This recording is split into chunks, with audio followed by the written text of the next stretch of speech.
who's joining us via Skype to give us a sense of some of these developments. Ongama, thanks very much indeed for joining us. Always a pleasure to talk to you. This is something that you thought might happen quite a while ago. Yes, Peter, I must admit, though, I thought the DA would choose the more sustainable option for the party rather than a zero-sum, political gambit, which could threaten the formation of a splinter party. I think that the loss here is going to be the DA's loss should Mmusi Maimane resign or be in a position that will be seen to be a relatively weakened position. In fact, the mood around this, I can remember the last time I felt like this was when we were crossing fingers and waiting to hear whether President Zuma was going to resign or not. But in this time, I think it's because impact that this will have in opposition politics rather than in the relief, I think, that will be derived when Mmusi Maimane resigns.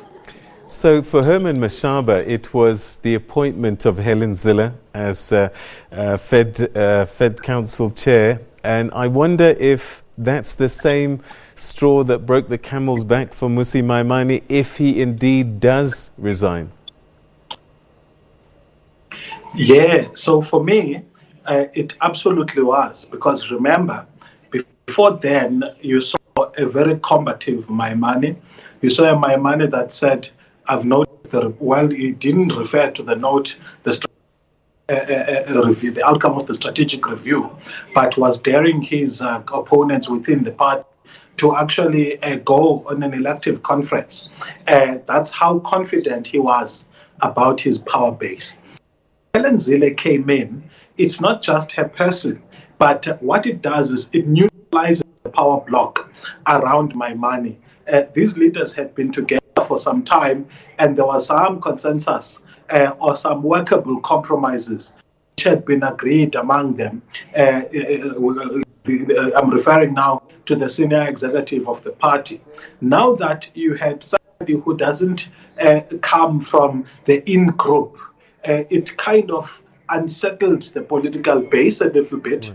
And I wouldn't be surprised that what it then did was to show to Mmusi Maimane that his time was not going to be a pleasant one in his leadership, notwithstanding the reassurances that Helen Zille gave. So Herman Mashaba said that in the coalition politics that he had to manage in Johannesburg, he found the most difficult challenge was managing his own party. Could that be the same for the party leader, Mmusi Maimane? Absolutely. The psychological position, if I may anyway, of armed DA leaders and the posture and stance which they hold, you would swear that they had won an outright majority. I don't think they were a party, and in fact, I think part of that stance to opposition, to coalition politics was influenced by their relationship with the Independent Democrats, which is really their only experiment in coalition politics. And what happened to that relationship? They swallowed the Independent Democrats. So I think there is some within the party suspected that they could, swallow the opposition, the partners whom they had in the coalitions, or they could compel them to actually yield more to what the DA required. They weren't really prepared to manage coalition politics. They told themselves that they were going to take over, and I think when they failed to do so, they didn't coherently as a group sit down and strategize about what could be the best attitude given the situation they found themselves in of coalition government. You see, they adopted an approach which was more, as it appears now, more bossy, more approach, and that is not the kind of attitude you have when you manage coalition politics. So it seems as if the crisis of Patricia de Lille leaving wasn't treated as much of a crisis as Herman Mashaba leaving. Why the difference? The bigger issue here, there are some in the DA who were shocked very much to see themselves lose the legitimacy they had gained as the only voice of minorities or white people and those that follow the party. They consolidated that position in 2004, and without them, there was no other political party that, at least in the space of white, Indian, and colored interest, was dominant.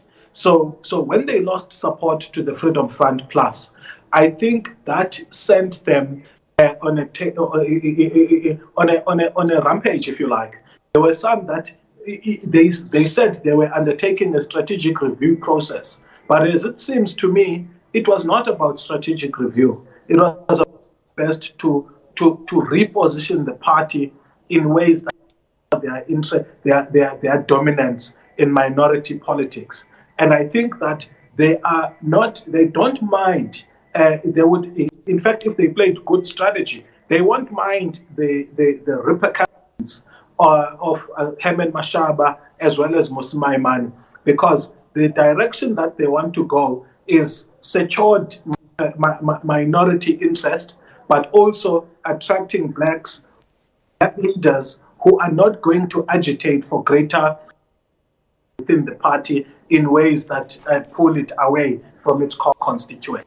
Okay, Ongama, we're going to leave it there for the time being, but we'll certainly dial you up again a little bit later on in the program once this media briefing gets underway. If it does, it's been delayed from 1 o'clock to 3 o'clock, and as you can see right now, it's way past that, and we've been told by the party communicators there that we will have the briefing when we'll have the briefing. So we keep a watch on that story as it continues to unfold.